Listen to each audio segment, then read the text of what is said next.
Hola a todos. Hola, Hola. ¿qué tal? A ver, ¿Me oye? sí, te oigo. Sí, Eh, perfecto. bueno, empezamos entonces. Muy Eh, bien. para todos los que estáis aquí, nosotros somos Marc y Hugo. Marc es psicólogo y yo soy pues entrenador personal de fuerza. Ambos estamos dentro del Club de 0 a 5.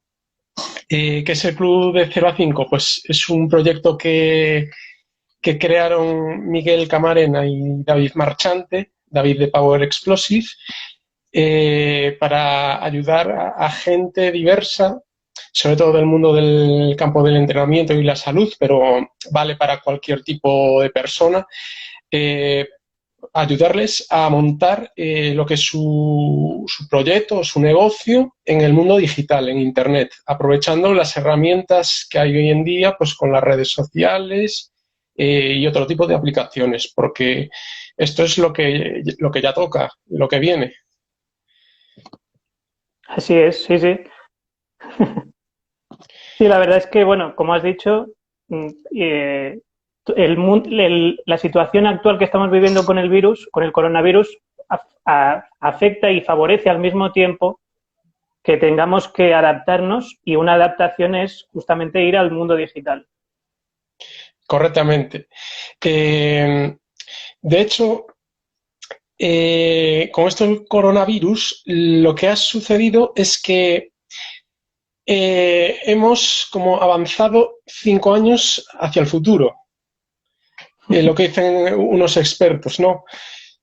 Porque esto nos ha hecho pues cambiar bastantes hábitos y lo que es el proceso de digitalización, que es lo que viene, pues en esto del coronavirus hemos ido mucho más rápido, adelantando tiempo de lo que viene. Sí, no lo había visto así, pero la verdad es que tienes toda la razón. Sí, sí, así es. Nos hemos adelantado hacia el futuro a marchas forzadas, por una situación forzosa. Exacto.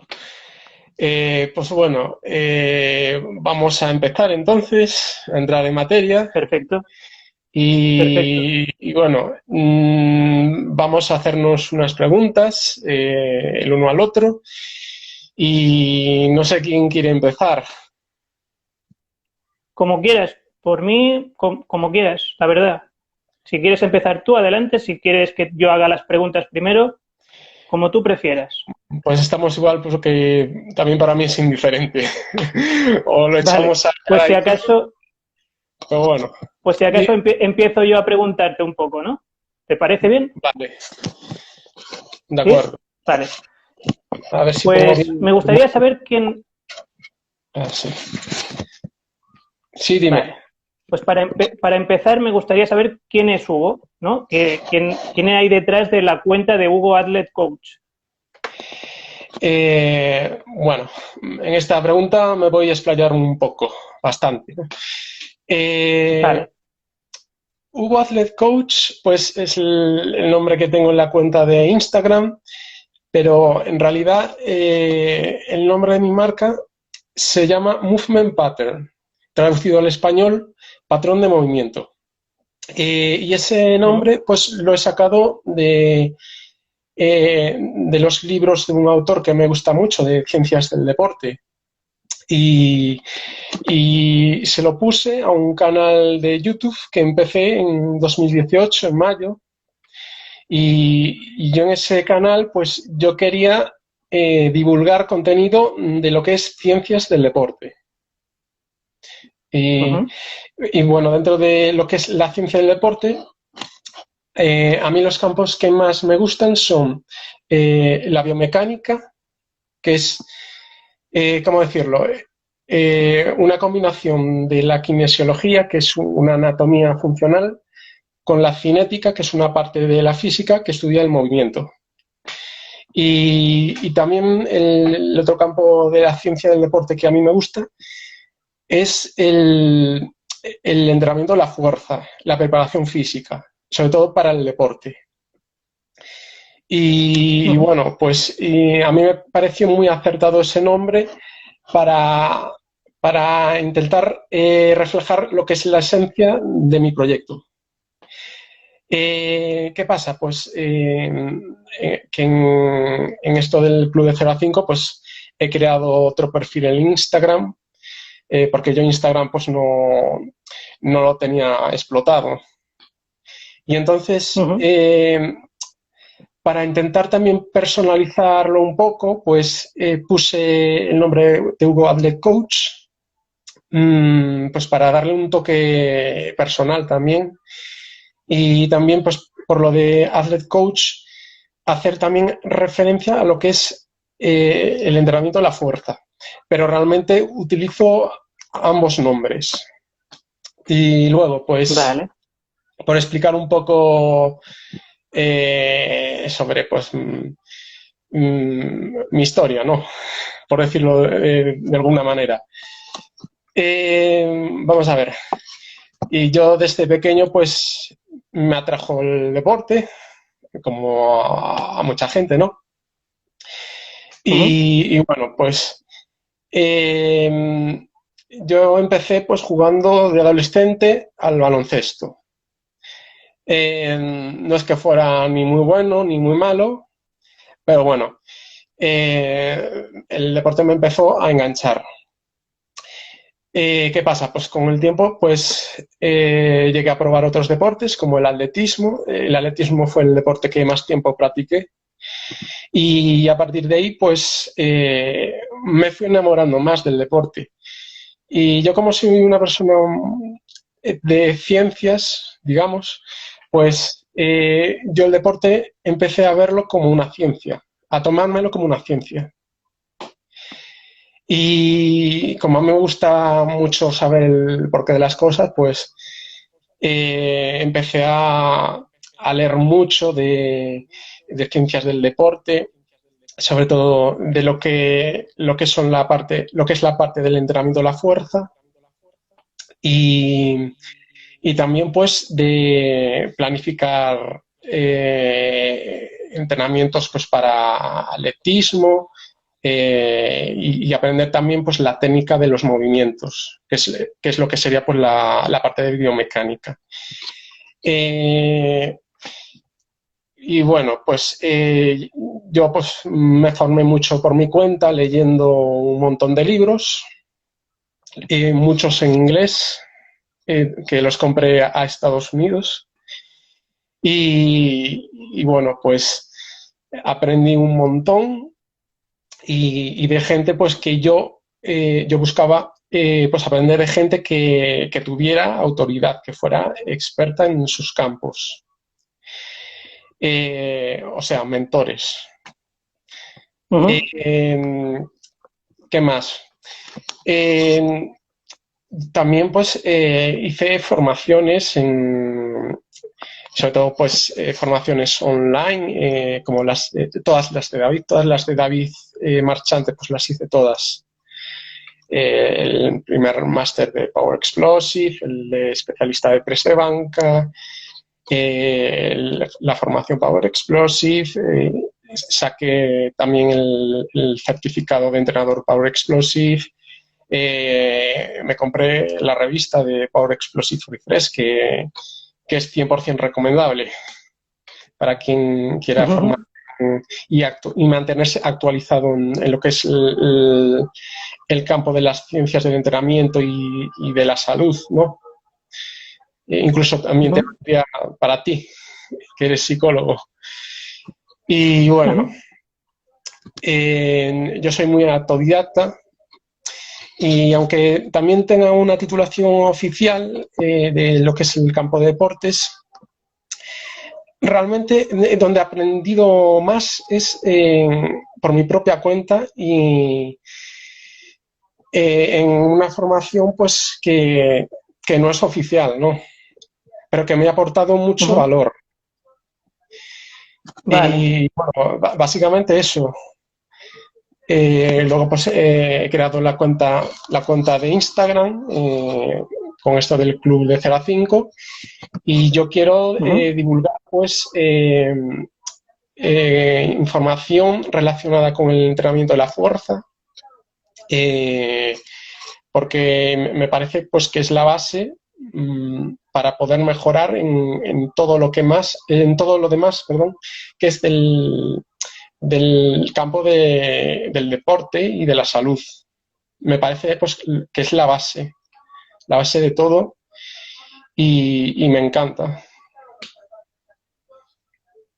Bueno, es muy interesante lo que dices y relacionado con esto de la salud, claro, yo, por ejemplo, tengo familiares que, por ejemplo, han perdido fuerza en las extremidades inferiores y sé que eso puede influir a la disminución de la movilidad y a la larga a problemas psicológicos, como por ejemplo, frustración no sería un problema psicológico, pero una depresión sí que podría generar, porque al no poder moverte, pues te ves, tu estado anímico se disminuye y entonces caes en un pozo hasta el punto de que lo ves todo negro y muestras síntomas de depresión, por ejemplo. No necesariamente, pero podría pasar. En este sentido quiero decir que la fuerza es muy importante, tanto para la salud física como la psicológica. Estoy totalmente de acuerdo. La fuerza es la cualidad de hacer un esfuerzo para desplazar una resistencia que bien puede ser externa, como es, por ejemplo, levantar una barra olímpica con una carga considerable, o una resistencia que es interna, que básicamente somos nosotros mismos, nuestro propio cuerpo, pues por ejemplo cuando estamos haciendo una dominada, que la carga que tenemos que superar somos nosotros mismos. ¿Y qué pasa? Básicamente nosotros fuimos diseñados pues para levantar carga. O sea, la naturaleza nos diseñó para estar haciendo eso, para estar haciendo esfuerzos, que es lo que hacíamos básicamente en la prehistoria, que realmente fue ayer mismo. A nivel de años evolutivos, la mayor parte de nuestra existencia fue en la prehistoria. Sí. Y claro, nosotros pues hemos evolucionado tan rápidamente en lo que es a nivel tecnológico, pero nuestra biología, mucha de ella, tanto a nivel físico como psicológico, pues está desactualizado para nuestros tiempos. ¿Y qué pasa? Pues en el día a día pues de hoy, de nuestra época, pues muchas de esas cosas pues no las hacemos. Y claro, tendemos a atrofiarnos. Si es que no hacemos ningún tipo de esfuerzo o practicamos un deporte, pues tendemos a atrofiarnos, a estropear nuestra postura corporal, a perder tono muscular.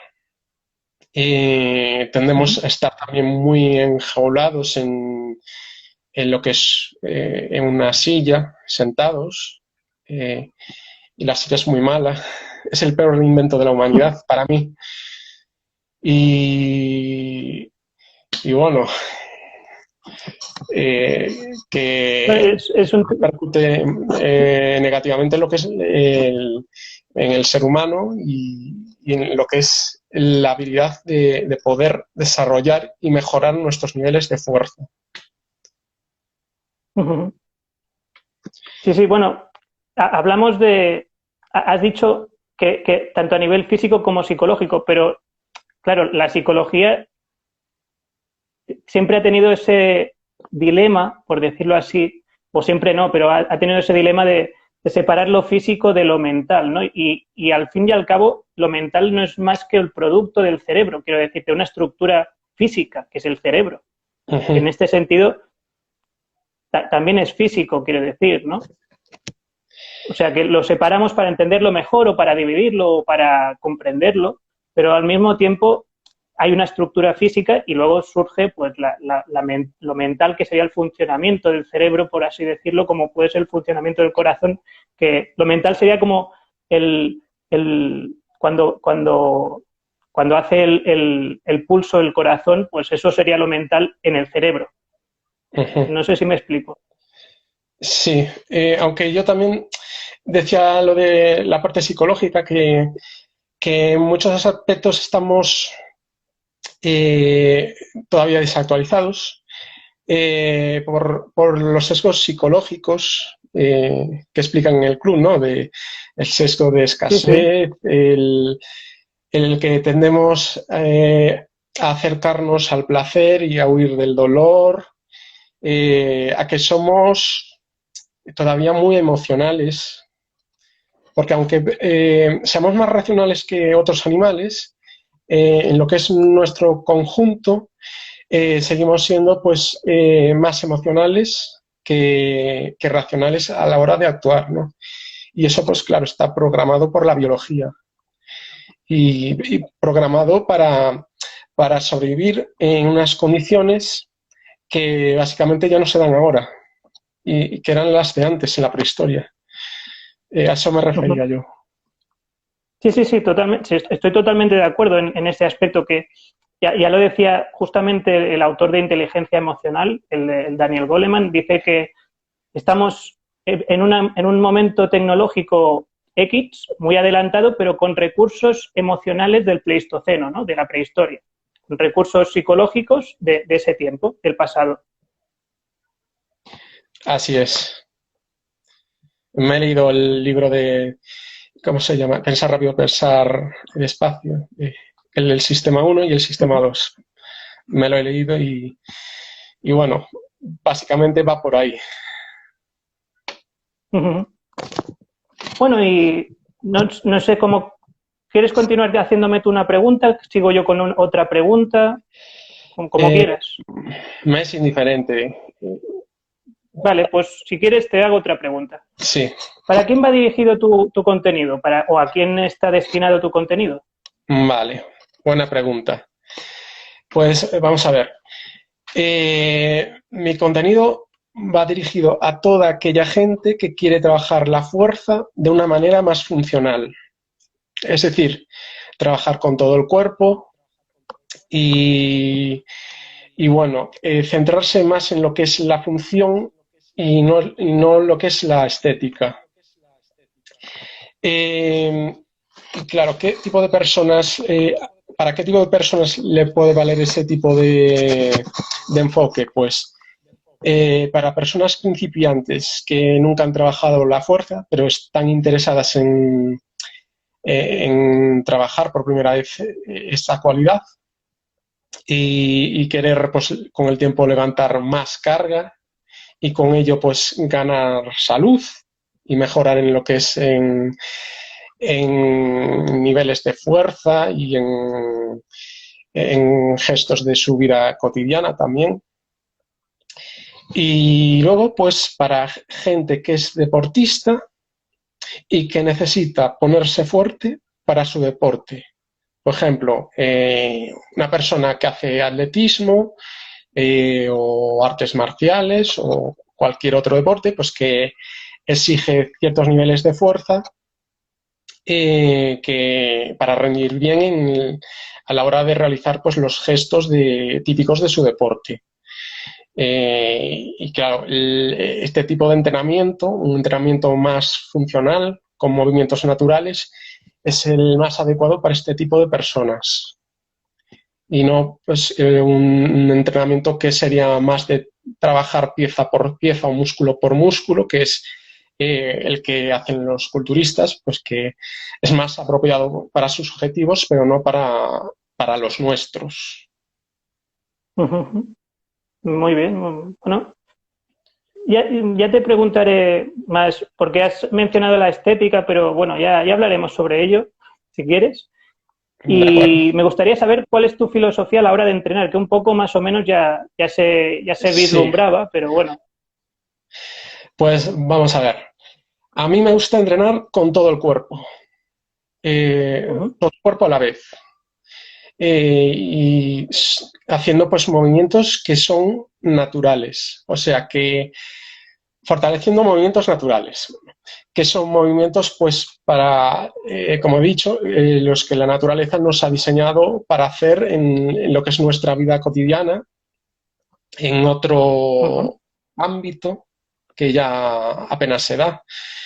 Y que, claro, pues con el estilo de vida sedentario ya no los hacemos mucho, y con ese tipo de entrenamiento pues estamos simulando unas condiciones que reproducirían de manera pues más o menos parecidas a esas condiciones.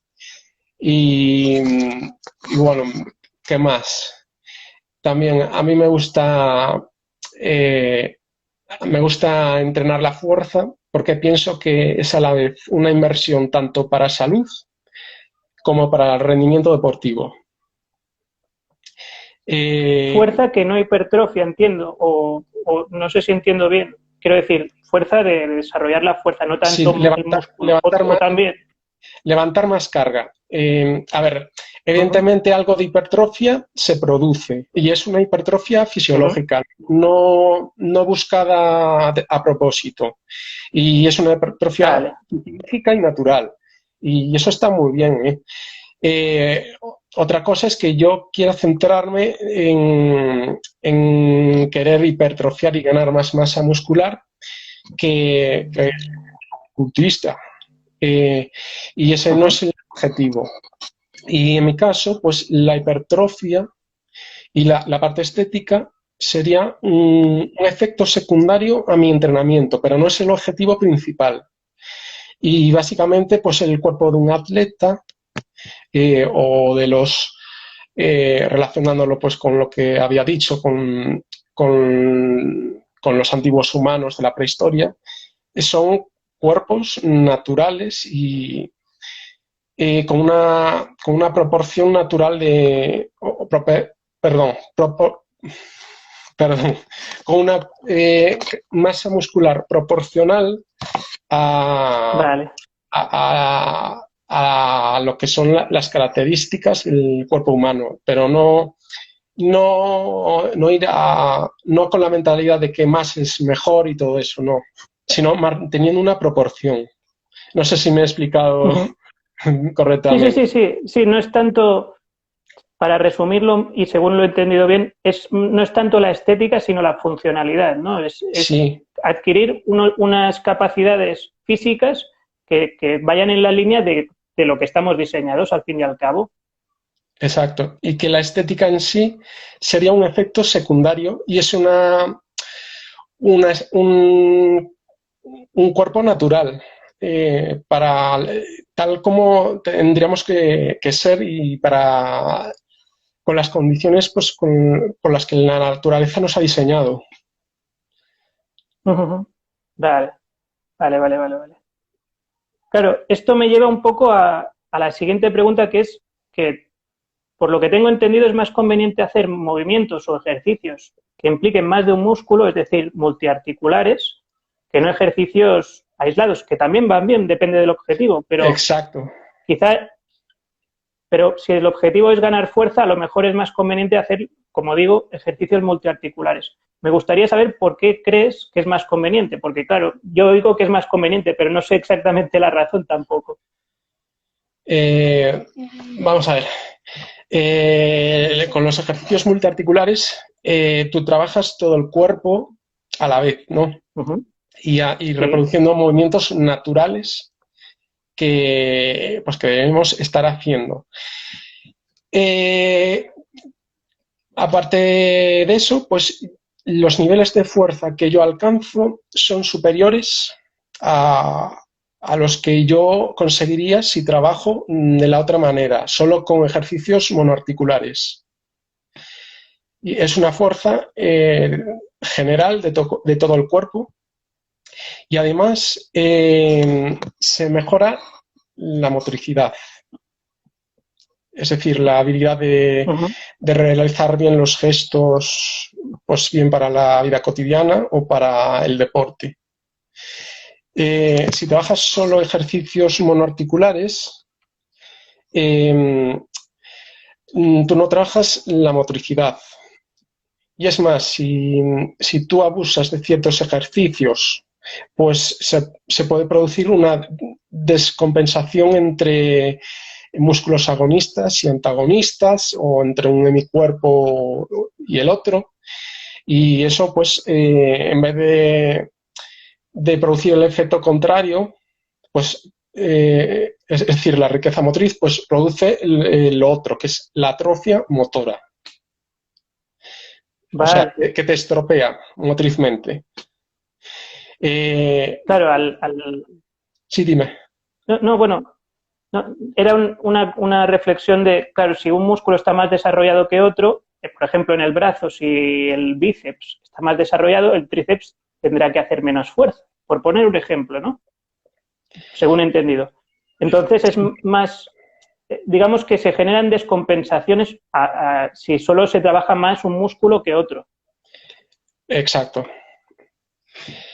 Y bueno, más ventajas. Es un entrenamiento muy eficiente. ¿Y por qué digo esto? Uh-huh. Porque yo estoy trabajando varias cualidades al mismo tiempo. Y eso supone un ahorro de tiempo en lo que es a la hora de estar haciendo mi sesión de entrenamiento. Porque de la otra forma, pues ir músculo a músculo, eso pues yo tardaría más tiempo de entrenamiento. ¿Y qué cualidades estoy trabajando a la vez?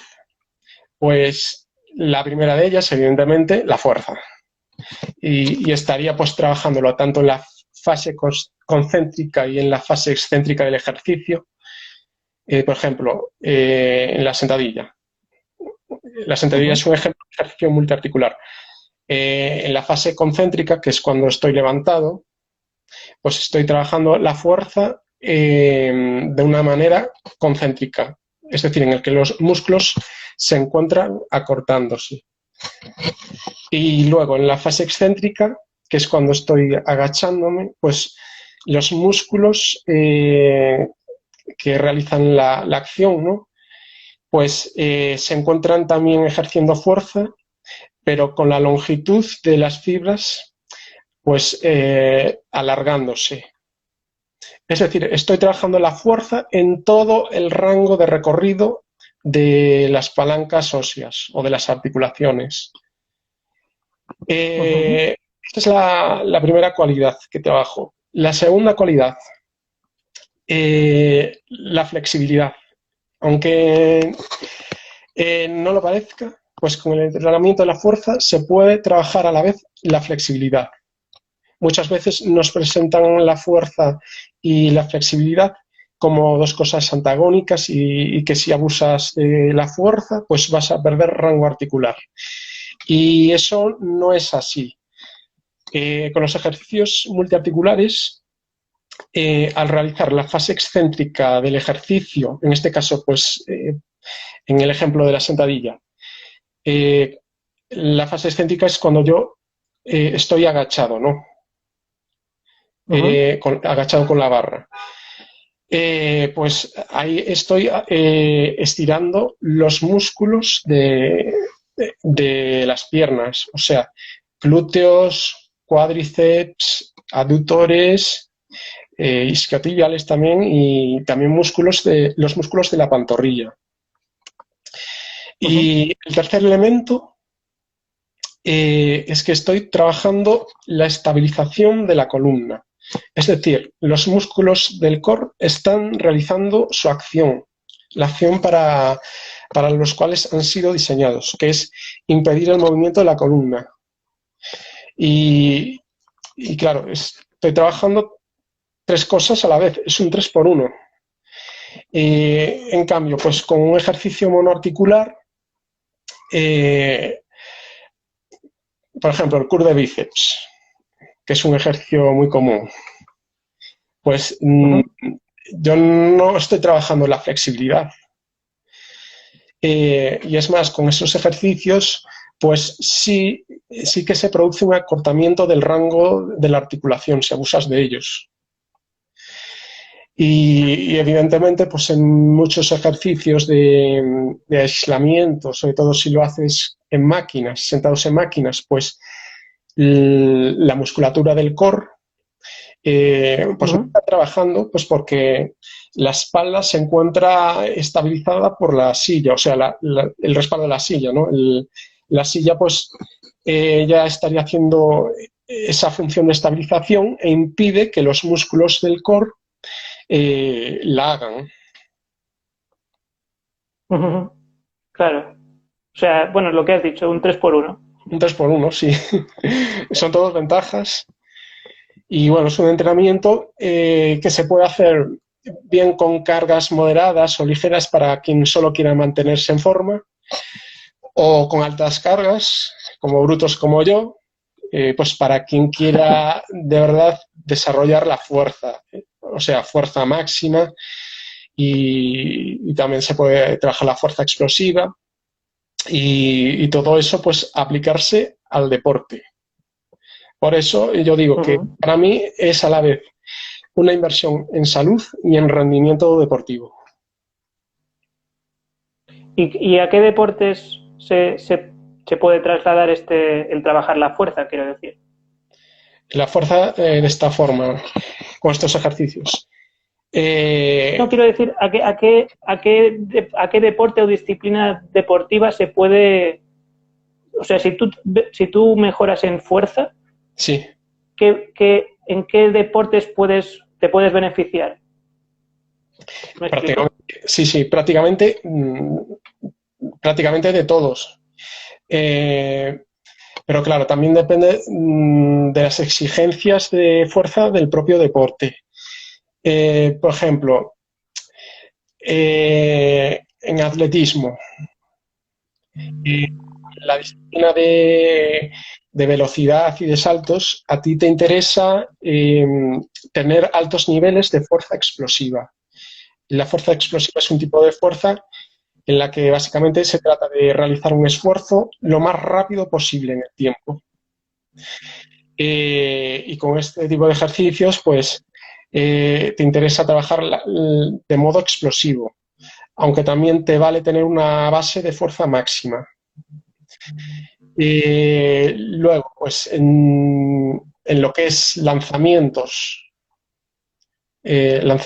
como jabalina, peso, perdón, martillo y el otro que no me acuerdo, son 4 disciplinas de lanzamiento. Pues observas a los atletas que son muy corpulentos, que son muy anchos, Ujú. y Sí, esos sí, sí, sí. tienen altos niveles de fuerza máxima. Vale. Y bueno, pues trabajan casi todo con fuerza máxima, aunque también hacen un trabajo mínimo de fuerza explosiva, ¿no? Pero su base de entrenamiento es la fuerza máxima. Y luego, pues, para fondistas, o sea, pruebas de 5.000, 10.000 y maratón, eh, resistencia. La fuerza de Ujú. resistencia se define como la capacidad de hacer un esfuerzo lo más duradero posible en el tiempo.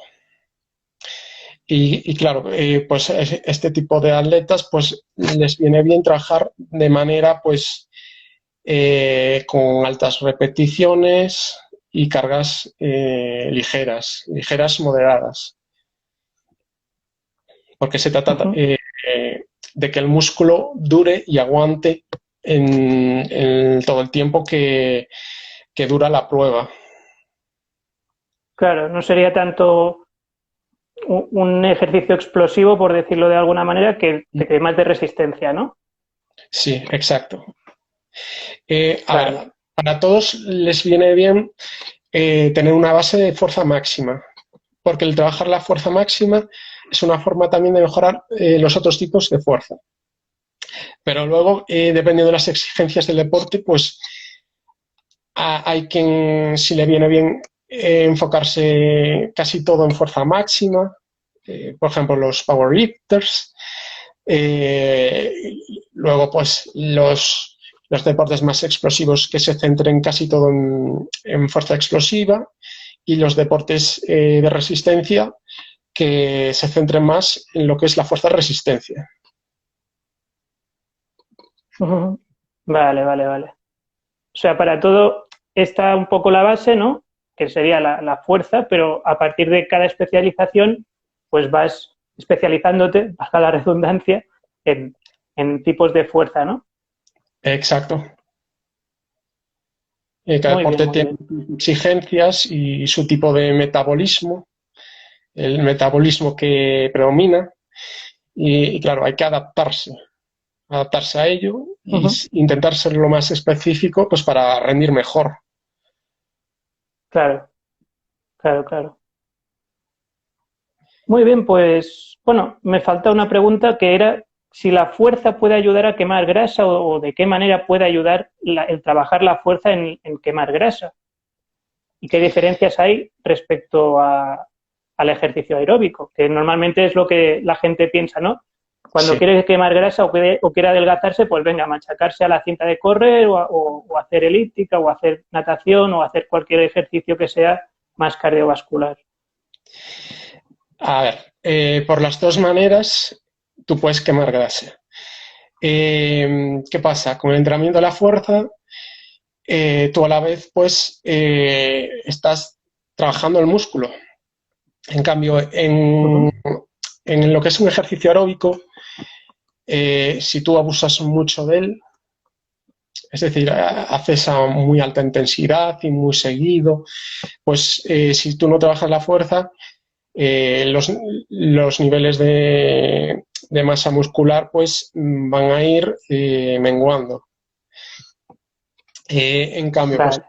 con la fuerza, el nivel de masa muscular al menos se mantiene y la masa muscular pues es muy importante para nuestra calidad de vida, para realizar evidentemente la fuerza, aplicar la fuerza.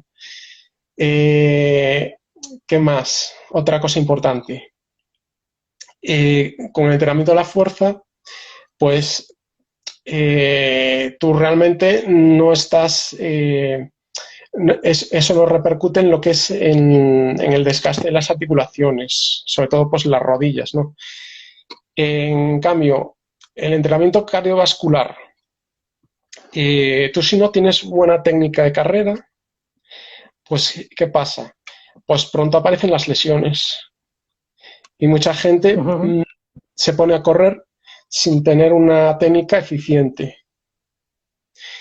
Vale. y aparecen las lesiones, claro. Y otra cosa importante, en mujeres, en chicas. Las mujeres las mujeres ultrafondistas, maratonianas y todo eso, sobre todo las de competición, eh, tienen unos niveles tan bajos de grasa que les afecta al periodo, a la regla. ¿Y qué pasa? Pues que se puede o retrasar o estancarse. Y eso no es bueno. Y claro, siempre se tiende a demonizar a la grasa, pero a unos niveles suficientes de grasa es necesario tener, que también tienen su función biológica. Y bueno, Claro. en el caso de las mujeres, pues una de ellas es la de regular lo que es la regla, la menstruación. Ujú. Claro, Y claro. Tiene todo el sentido sí, al fin y al cabo. A nivel evolutivo, quiero decir. Si hay depósitos de grasa, ¿no? El cuerpo recibe la información de decir, bueno, tengo suficiente energía para seguir mis procesos biológicos. exacto, así es. Y Ujú. bueno, que bueno, con el entrenamiento de la fuerza, tú te evitas a exponerte a ese desgaste en las articulaciones de las rodillas y, y por tanto a no lesionarte. Y básicamente son esas las diferencias. Vale. Vale, pues si quieres tú preguntarme lo que Mm, quieras o lo que, sí, inquietud, duda, lo que sea. vale, voy a empezar con esta pregunta. ¿Quién es Marc Muñoz y de qué trata su proyecto? Pues yo soy psicólogo general sanitario. En la cuestión de ser psicólogo, digamos que trato problemas psicológicos en el área privada, no en la pública, no en un hospital público, ¿no? Sino en una consulta privada, y por lo tanto eso se traduce, así explicado a grosso modo, en psicólogo general sanitario. Y todo empezó porque yo en su momento tenía ciertas inquietudes, incluso tenía cierta ansiedad, porque mi adolescencia pues fue un poco dura, y me interesé por el desarrollo personal. A partir de ahí me interesé por la psicología, vi que la autoayuda y el desarrollo personal es algo diferente a la psicología científica, por decirlo de algún modo, y entonces fue estudiando, hasta que, bueno, fui adentrándome en el mundo de la psicología y aprendiendo, que nunca termina uno de aprender, la verdad. Entonces, ¿qué quiero con mi cuenta? La verdad es que mi cuenta empezó con el confinamiento, y al pensar o ver que mucha gente, o que varias gente, puede estar afectada debido a la situación del coronavirus, tanto por fallecimientos inesperados, como por situación de estar solo o sola en casa y tener ansiedad debido a eso, como otras situaciones, pensé, puedo abrir una cuenta de Instagram o incluso otras cuentas en otras redes sociales y dar pequeñas píldoras informativas, que eso luego no sustituyen para nada la terapia o la psicoterapia, pero al menos una pequeña guía puede beneficiar. Me parece todo muy interesante. La siguiente pregunta.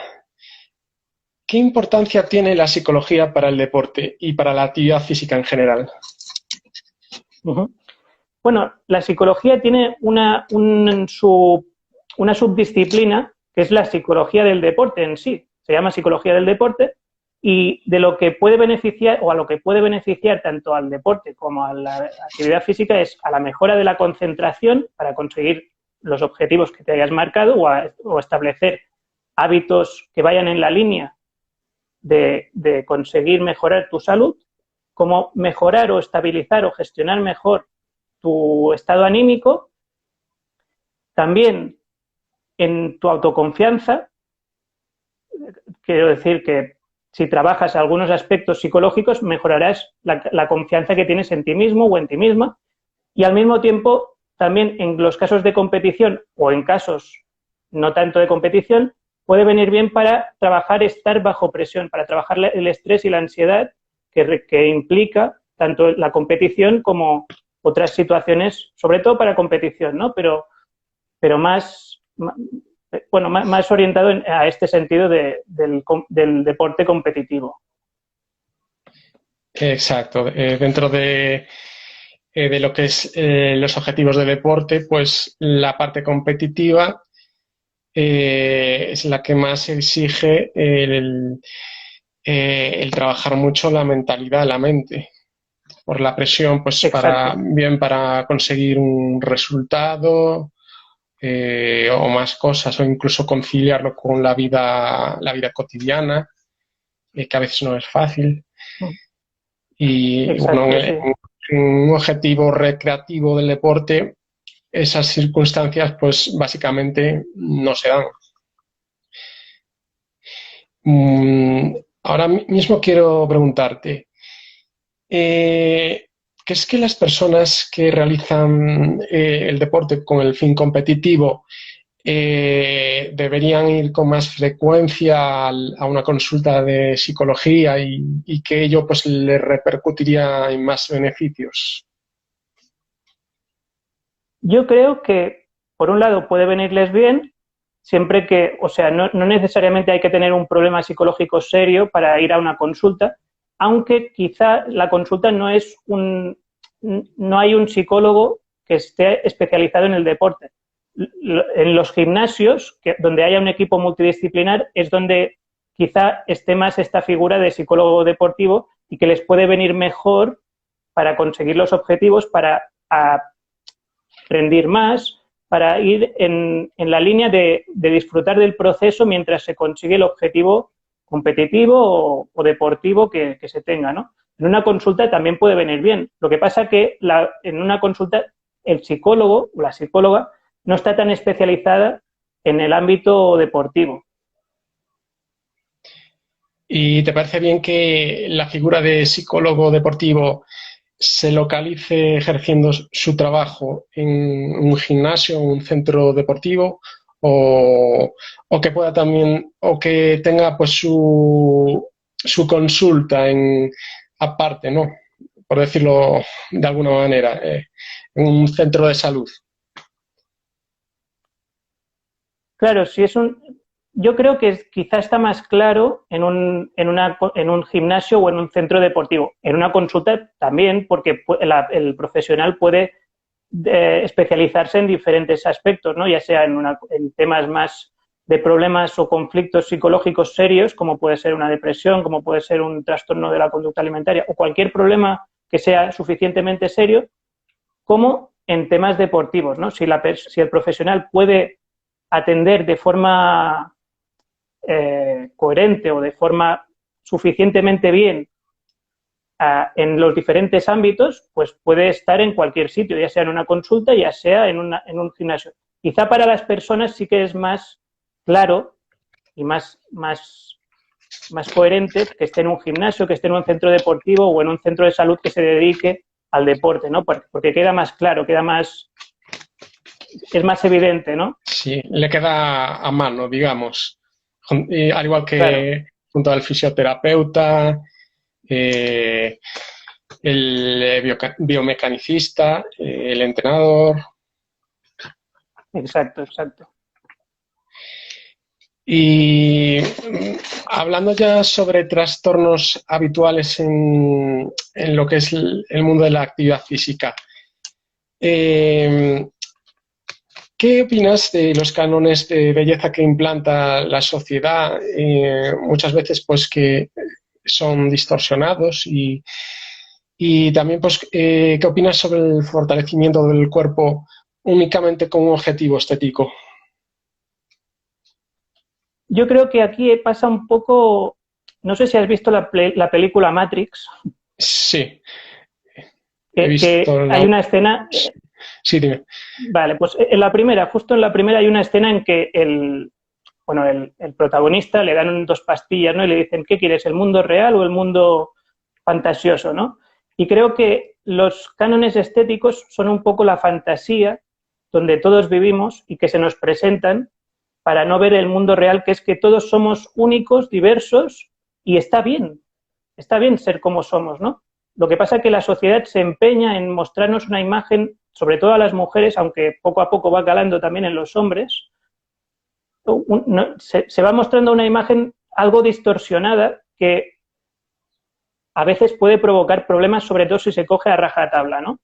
Por ejemplo, Sí. unos cánones de belleza que sean muy de extremada delgadez en las mujeres o de extremado músculo en los hombres, pues puede llevar, no necesariamente, pero dependiendo de la persona y de los mensajes que haya en la familia, que se haya educado y dependiendo también de la información o los mensajes culturales, puede llevar a ciertos problemas psicológicos serios.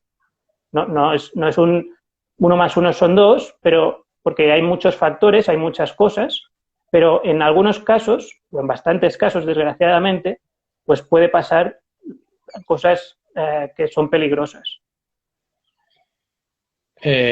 Coincido mucho en tu punto de vista y que, bueno, muchas veces influyen lo que es los medios de información, los medios de comunicación, que muchas veces distorsionan la realidad y no solo en esto de lo que es la belleza, sino incluso en otras cosas, ¿no? Claro. Eh, y pues hablando de una manera pues más específica, eh, dinos qué es la vigorexia, la anorexia y la bulimia. Y sobre estos tres trastornos, pues, ¿cómo podemos identificarlos? y de qué manera, si es posible, pues tratarlos. Esta respuesta daría para otro directo o más incluso, pero intentaré, o sea, para resumir mucho, cada cosa tiene su punto, ¿no? La vigorexia se enmarca dentro de los trastornos obsesivos y es una percepción exagerada o una percepción distorsionada, entre comillas, por decirlo de alguna manera, de que te ves poca cosa, te ves con pocas dimensiones o te ves poco musculoso, aunque tengas un nivel de musculatura muy aceptable o incluso muy grande, pero tú no ves nunca suficiente, ¿no? Se enmarcaría dentro de lo que en psicología, más científicamente hablando, más profesionalmente hablando, sería la dismorfia muscular, pero popularmente se conoce como vigorexia, ¿no? Ujú. Y entonces tendría este componente obsesivo de nunca es suficiente, la persona en esta situación puede verse en el espejo de forma constante, puede practicar ejercicio de forma muy constante, 8 horas al día, cada día, puede llegar a extremos de comer proteína de forma elevada, todo para incrementar su músculo, que nunca es suficiente, ¿no? Puede compararse con los demás de forma obsesiva, de forma preocupante, de forma que sus pensamientos solo giran alrededor de este tema. Esto en cuanto a la vigorexia. En cuanto a la anorexia, lo que pasa es que es más un trastorno de la conducta alimentaria, que se dice, ¿no? Igual que la bulimia. No es tanto obsesivo, aunque sí que hay componentes que también son de este tipo, pero se enmarca más dentro de los trastornos de la conducta alimentaria. Y la anorexia en lo que consiste es que hay una alteración de la composición de la imagen corporal que lleva a comer menos de lo necesario, lo que provoca que se pierda un peso bastante elevado y que por lo tanto se pese mucho menos de lo que conviene a nivel biológico, a nivel de salud, a nivel por el sexo, por la edad y por el desarrollo, ¿no? Esto además lleva a tener miedo a engordar, incluso aunque sean pequeños gramos. Hay pánico a engordar.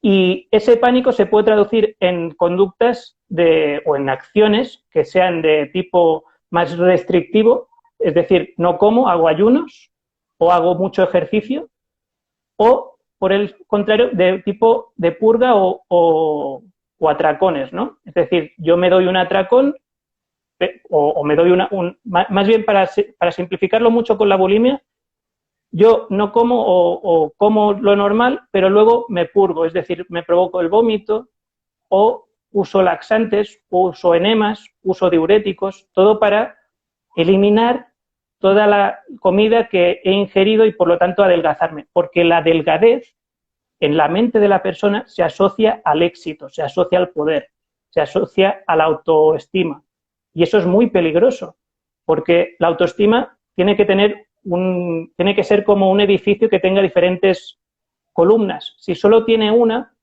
esa columna puede ser tan fuerte, entre comillas, que al mismo tiempo, tan rígida que al mismo tiempo sea vulnerable, ¿no? Porque cualquier ataque que vaya en la línea contraria a que esa columna aguante el edificio, se va a desmoronar o se va a tambalear. Y por lo tanto, la persona se aferrará a todo lo posible a todas aquellas acciones que le lleven al camino del desastre, desgraciadamente en este caso, que es adelgazar lo máximo posible. Esto en cuanto a la anorexia. Y en cuanto a la bulimia, se parece un poco a la anorexia, pero no hay extrema delgadez y por lo tanto es más difícil captar las señales que pueden mostrar que una persona esté padeciendo la bulimia, pero sí que hay momentos de atracones, ¿no? ¿Qué es un atracón? Un atracón es un momento donde hay se come más de lo debido o más que otra persona en comparación con el contexto, en contextos similares, es decir, por el mismo tiempo y la misma situación, se come mucho más o se come más que otra persona. Y hay una sensación de descontrol, es decir, no puedo parar de comer o no puedo gestionar la comida, no puedo gestionar el control de la cantidad de la comida, ¿no? Estos atracones lo que lleva es una acción compensatoria, igual, algo similar a la anorexia. Pero en este caso no es que haya un miedo a engordar, sino que la imagen corporal, el índice de masa corporal puede estar en un ambiente, en un límite de normopeso, es decir, la persona tiene un peso estándar, pero sí que hace conductas compensatorias de vomitar, o sea, provocarse el vómito o generar algún tipo de, o sea, o aplicarse algún tipo de enema, algún tipo de diurético, algún tipo de producto que le haga eliminar todo lo que ha ingerido, ¿no? O por el contrario, también puede hacer ejercicio excesivo o ayuno también. Entonces, como en la anorexia, la autovaloración de la persona se basa mucho en la imagen corporal, pero en este caso no está tan asociado a la delgadez, sino que está asociado más a un sentido de, a un sentido más global de me veo bien, me veo mal, ¿no? No es tanto un sentido de delgadez en el sentido de cuanto más delgada soy, porque este trastorno desgraciadamente afecta más a mujeres o a chicas, cuanto más delgada soy, más éxito puedo tener o más popular o más poderosa, cosa que pasaría en la anorexia. Ese es como el esquema que subyace, que está debajo de todos los síntomas de la anorexia o de gran parte de los síntomas. En la bulimia no es tanto esto, no es que yo me adelgace o quiera adelgazarme, es más o sea, hay un peso normal, pero sí que hay una falta de control o un esquema, un funcionamiento de me descontrolo, tengo culpa, por lo tanto luego entro en una dinámica de compensarlo, ya sea o generándome una conducta de purgación, enemas, diuréticos, vómitos, etcétera, o haciendo alguna otra conducta compensatoria de ejercicio y ayuno. Entonces, ¿cómo detectar tanto la anorexia como la bulimia? La bulimia, como digo, es más difícil de detectar a bote pronto, pero si la persona vemos que después de comer o come de una forma algo descontrolada o bastante descontrolada, esto puede indicar, no solo esto, pero puede indicar que una relación con la comida no es del todo coherente o del todo sana.